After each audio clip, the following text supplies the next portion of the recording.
घने जंगल में औरंगजेब के बेटे के पसीने छूट रहे थे, क्योंकि उसके सैनिक गाजर मूली की तरह कट रहे थे, और अगर वो एक स्त्री से हारा तो उसका सर कलम कर दिया जाएगा, और अगर वो यहाँ रुका तो वो मारा जाएगा।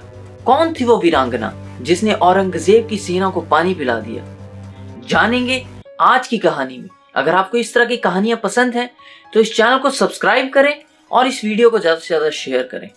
यह कहानी शुरू होती है 1665 के केलाड़ी से। केलाड़ी राज्य आज के गोवा से मालाबार तक फैला हुआ था, और उसके राजा थे सोमशेखर और उनकी पत्नी जो सिद्धप्पा शेट्टी की बेटी थी, चेन्नम्मा। सब कुछ सही जा रहा था। रानी चेन्नम्मा एक कुशल नीतिज्ञ भी थी और लोगों की बातें भी सुनती थी, लेकिन एक बार कलावती नाम की नर्तकी ने राजा का मन मोह लिया। जब राजा दूसरे स्त्री के चक्कर में पड़ गए तो उनका पतन शुरू हो गया और वो उसी स्त्री के साथ रहने लग गए। यहाँ रानी के लिए एक बहुत समस्या खड़ी होगी, लेकिन उनके पास शोक मनाने का समय नहीं था, क्योंकि प्रधानमंत्री ने बगावत कर दी थी और वो किसी और को राजा बनाना चाहते थे। तो रानी ने एक कड़ा फैसला लेते हुए बसपा नायक को गोद लेकर खुद गद्दी पे बैठने का विचार किया। एक स्त्री का शासन देखकर आसपास के राजाओं ने इसे एक मौका समझा। बीजापुर के सुल्तान ने सोचा कि क्यों ना केलाड़ी को अपने कब्जे में लिया जाए, और उन्होंने अपना एक दूत भेजा केलाड़ी की तरफ, जिसे रानी ने 3 लाख रुपया देकर वापस भेजने की चेष्टा की। लेकिन सुल्तान तो ठहरा पीठ पे खंजर भोंकने वाला। उसने दूत के साथ साथ अपनी सेना भी पीछे से भेज दी थी, लेकिन जैसा चाणक्य ने कहा है कि अपने दुश्मन को कभी भी नजरअंदाज मत करो, तो रानी के दूतों ने और जासूसों ने पता लगाया कि ये सेना आ रही है और उन्होंने रानी को सूचित किया। रानी लड़ना तो चाहती थी, लेकिन उनके पास इतने संसाधन नहीं थे, इतनी सेना नहीं थी, इसलिए मजबूरीवश उनको वहां से जाना पड़ा दूसरे किले की तरफ। कभी कभी आपको 2 कदम पीछे भी लेने पड़ते हैं।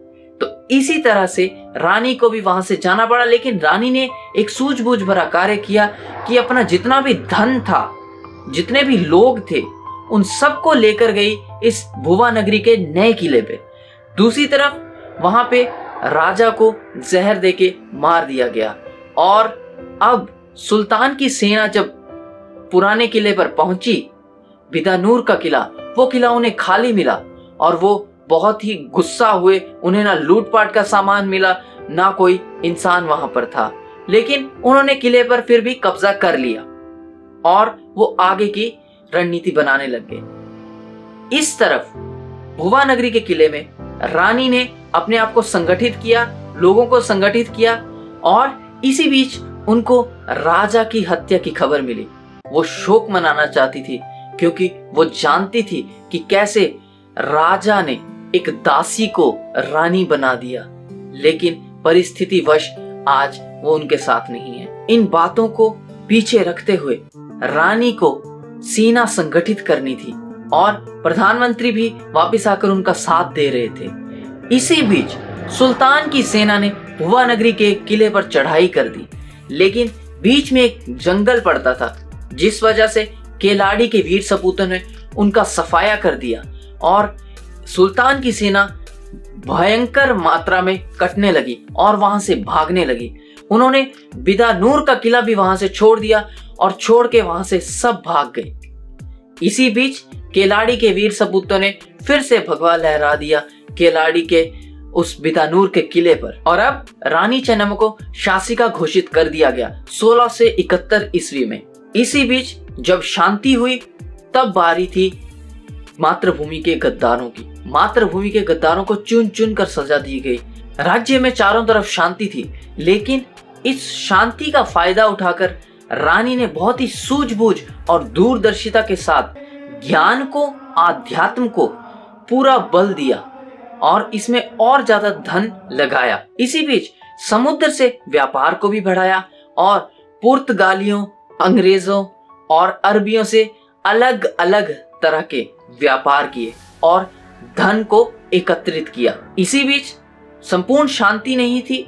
रानी को बहुत सी लड़ाइयां लड़नी पड़ी, लेकिन हर लड़ाई में रानी अपनी सूझबूझ से विजयी हुई। रानी दान धर्म में बहुत विश्वास रखती थी और एक बार मंदिर में दान धर्म करते वक्त दो सन्यासियों से उनकी मुलाकात हुई जो कि सन्यासी नहीं लग रहे थे, और बातचीत करने में पता लगा कि वो तो राजा राम है। राजा राम शिवाजी के दूसरे पुत्र थे, और उन्हें पता लगा कि संभाजी महाराज को औरंगजेब ने निर्मम तरीके से मार डाला है। इससे रानी बहुत ही क्रोधित हुई कि महाराष्ट्र के और कर्नाटक के राजाओं ने उनकी बिल्कुल भी मदद नहीं की, लेकिन उन्होंने आश्वासन दिया कि आप केलाड़ी में हैं, आप हमारे शरण में हैं, और क्षत्रिय धर्म कहता है कि हम आपको सुरक्षित जिंजी के किले तक पहुंचाएं। और उनकी आप भगत हुई और उन्हें सुरक्षित जिंजी के किले तक पहुंचाया गया। इसी बीच राजा राम ने उन्हें आगाह भी किया था कि अगर आप मुझे यहाँ पे शरण देते हैं तो आपको औरंगजेब से लोहा लेना पड़ेगा, और वही हुआ। औरंगजेब ने केलाड़ी को चिट्ठी लिखी कि अब आपको परिणाम भुगतने पड़ेंगे। रानी ने कोशिश की, रानी ने उस पत्र का जवाब लिखकर वापस भेज भी दिया, लेकिन अजमत अर तब तक केलाड़ी की तरफ कूच कर चुका था। लेकिन यहाँ रानी जानती थी कि जिस भुवा नगरी के किले में वो हैं, उस किले के आसपास जंगल है, और ये उत्तर की सेना दक्कन में आकर फंस के रह जाएगी, और इस जंगल का और इस बारिश का उन्हें अनुभव नहीं है। तो केलाड़ी के वीर सपूतों ने एक बार फिर अजमत अर की सेना को, औरंगजेब की सेना को गाजर मूली की तरह काटना शुरू कर दिया। अजमत अर के पसीने छूट रहे थे, ना वो वापस भाग सकता था क्योंकि उसका पिता जो क्रूर औरंगजेब था वो उसका सर कलम कर देता एक स्त्री से हारने पर, और अगर वो वहां रुकता तो उसे केलाड़ी के वीर सपूत अपनी तलवार का शिकार बना लेते।